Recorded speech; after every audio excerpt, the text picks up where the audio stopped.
тойргийн талаар өмнө үзсэн мэдлэгээ дахин нэг сэргээж санацгаая.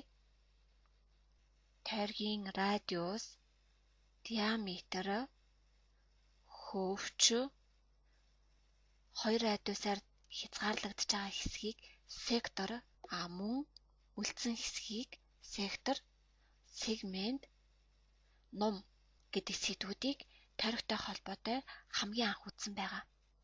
За тэгвэл одоо бүгдээрээ тодорхойлт авч үзье.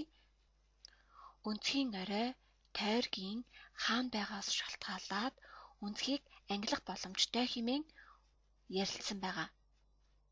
Тэгвэл тойрог дээр оройтой талууд нь тойргийг огтолдог өнцгийг тойрогт багцсан өнцөг гэж нэрлэнэ. Өөрөөр хэлбэл өнцгийн орой тойрог дээр байх ёстой.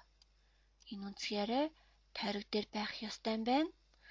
Харин өнцгийн талууд нь болохоор тойргийг огтолсон ийм хэлбэртэй өнцгийг бид нар тойрогт багцсан өнцөг гэж нэрлэдэг байна.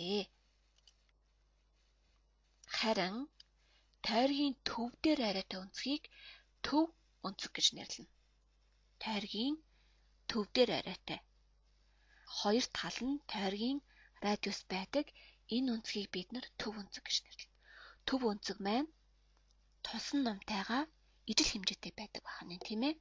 Төв өнцөг нь 119-155 градус юм бол энэ тулсан номынх нь хэмжээ нь 119-155 градус байна гэсэн үг.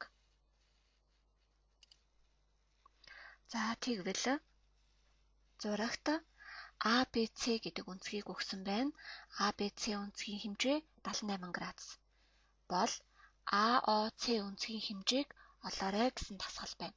Бичлэгний доор байгаа үйл ажиллагаан дээр бодолтынхон хариуг оруулж шалгаад өөрийнхөө мэдлэгийг баттгасныхаа дараагаар хичээл үргэлжлүүлээд үзээрэй.